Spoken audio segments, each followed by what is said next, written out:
It's Heather with Murray's Home for Wayward Chickens, and we have TJ here, but he's driving. Hi. So we're on our way to the Buffalo Bills game, and so while we're in the car, I wanted to follow up with one of our videos about indicating illness in your chicken and discuss the lice and mites. So when we were previously saying that if your chicken has a dirty butt, or if they're printing themselves or picking at the same spot over and over, kind of like when your dog does, biting at a spot, meaning like maybe they have fleas. If your chicken has a grayish, dusty looking butt, chances are, in my experience, that's northern fowl mite. So you have to take a look at your chicken really deeply to the base of their feathers at the skin. Their skin should be smooth and sort of pink, not like crusty, no flakes and dry spots. Sometimes they'll have some flakiness in the winter, but they should have nice pink skin. And you can't just like take a peek at the feathers. You have to get all the way down, mostly around the vent, up at the top of the tail feathers, sometimes underneath the belly. Once in a while the mites, when we get Static, as I said, Static had mites on her face and her head. So normally it's around the vent area. If they have dust, like a gray dusty looking butt, and you separate those feathers and get all the way to the skin, mites are really small, but you'll see them moving, like almost like a carpet wave. It's really gross. The problem with northern fowl mite is that they can be very difficult to eradicate, and they have a very long dormant period. They can go dormant for 18 months, up to 18 months. So in the winter, when it gets really cold, you don't see them much. But if you have a couple of warm days, 1, 2, 3 days in a row that are unseasonably warm, they'll wake up and your entire flock can get mites. Now, they are a blood-sucking parasite. So mites will cause anemia, vitamin deficiency, starvation, skin irritations, eventually death. And it's painful, it's slow, and it's gross. Now, this is not when you use a natural remedy for mites. You can use the 7 Dust. Again, ivermectin is great as a topical. You just separate the feathers at the base of the neck and put a few drops on like you would your flea and tick medicine on cats and dogs. But the best way that I have learned, in my experience, to get rid of mites really fast is give them a bath in the kitchen sink. I have videos that we've previously posted of washing mites down the sink. Sometimes it takes more than 1 bath. You may have to give them 2, and you skip a day or 2 in between the baths to make sure that you get any eggs or larvae that are left behind. But for the most part, if you give them a really thorough warm bath in the kitchen sink and you use the hose and you rinse them all off, it looks like dirt being rinsed down the sink. It's not, it's mites. And if you're interested, check out, there's a video that we posted a while ago, probably last winter, where we had to go through the whole flock to make sure that they didn't have it. Now, if it is winter, no matter what season, especially if it's winter, your chicken has to be thoroughly blow dried after a bath, because they can catch a chill, they will catch a chill, and they can die. So when you're blow drying them, you want to make sure that you don't burn them. I always put my hand on the feathers and rub back and forth. I wiggle the blow dryer like crazy. Sometimes I change the heat setting from hot to medium. But if the chicken's feathers are not completely fluffed up, when you shoot the air dryer, when the blow dryer at them, and the feathers don't start fluffing up, and there's any feathers at all that are laying flat, they're still wet. They're not dry. It takes about 40 minutes minimum to thoroughly blow dry a chicken and make sure that they are back to normal temperature before you put them back in the coop. But that is the fastest way to get rid of mites. It's the same thing with lice. Now, chicken lice cannot be transferred from chickens to people, because chicken lice is very different than people lice. Similar, but different. They get the same nits that humans get, but they're bigger. They're like this big. They're like fuzzy looking cocoon lumps that get stuck and embedded to the undercarriage of the chicken. It's disgusting. I was told to pluck them off. I don't pluck the feathers out of my chicken. It's painful.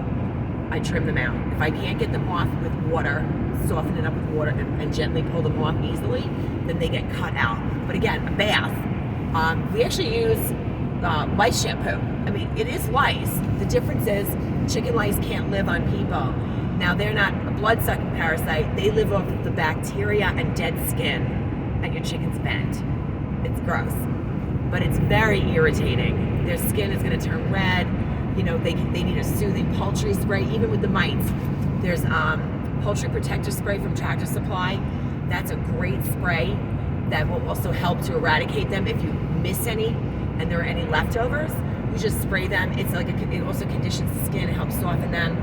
I put sometimes Epsom salt in the bath because it's very soothing on the skin. Chicken like lowers their butt into the water. They just sort of chill. I mean, they're birds, so once they get used to the temperature of the water, they enjoy a bath. They're not against it.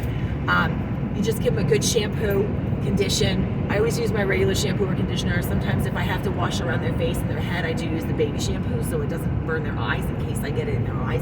But I'm very careful when I'm shampooing a head to make sure I stay off of the face itself. If there is anything that needs to get taken out with a comb, you can gently do that with just a regular plastic, 10-cent black comb. With the lice, if there are nits, it's probably going to require a backup bath a second time a couple of days later. We've only had one chicken that has had lice like that, and it was Taylor, and she had nits and lumps all over her belly. It was very quick. It happened fast. When the vet came out, she couldn't believe in 1 or 2 days that she was in great condition. So it was a very fast, soothing effort that we got her cleaned up, and that we do use the Lice shampoo for. The mites cannot live on humans either, but they can live in your furniture, and that may not affect many people, but if you have house chickens, they'll go 7 to 9 days without food. So they can live for up to 7 to 9 days without feeding any blood from the chicken. After that, then they're just dead. I don't know that the lice, they can't live for more than, I think, was it a few hours or up to a day or two? They can't live off the chicken. So with the mites will go dormant, where in the winter they're dormant completely, but they're sort of nocturnal. So they can hop off the chicken in the daytime and sleep, and they're hiding in the cracks and crevices of your coop. And then at night they come out, hop on the chicken and start feeding. So once they're on the chicken, they're pretty much just living there for the most part. But when you have them, not only do you have to clean your chicken, you need to make sure that you clean the entire coop and sprinkle the whole coop with 7 Dust. First Saturday Lime, that's a new product. Well, I don't know how new it is, but it's new to us. First Saturday Lime is an incredible product. One of the most important things about the chicken to help prevent lice and mites is to keep your coop clean, to keep it dry, not a lot of droppings all over the place, and they have to have dust baths. So that's a really important thing that can be challenging to make sure the chicken has in the wintertime. If you see them digging holes in the ground and they're like burying themselves in and they're throwing dust and dirt all over the place, it's because they're giving themselves a dust bath. And that stops and helps prevent the lice and the mites. It's also their way of keeping clean and cool, kind of like a pig, where it keeps the oil, it dries up the oil on their feathers, and then they're able to preen themselves. That's how a white chicken can get into a dust bath and look cleaner afterwards. If you can't give them a dust bath, a place for them to dust bathe in the winter because the ground is frozen, a plastic turtle sandbox works really well. And one of the best things that you can give them are the ashes from your fireplace or wood stove after they've been cooled off, obviously. I like to send them through the colander or the sieve to get the chunks of anything left in them, so it's just the ashes. Ashes suffocate lice and mites, so they don't attach to the chicken as well. Those are just two of the biggest things when you have surface issues.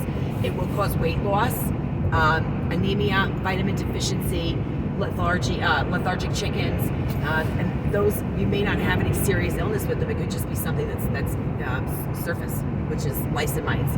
Anything that I forgot? I think that's it. If you have any questions or comments, please feel free to leave them. I'll make another one with more informational. Probably coccidia will be the next one that gets its own video because coccidia is deadly.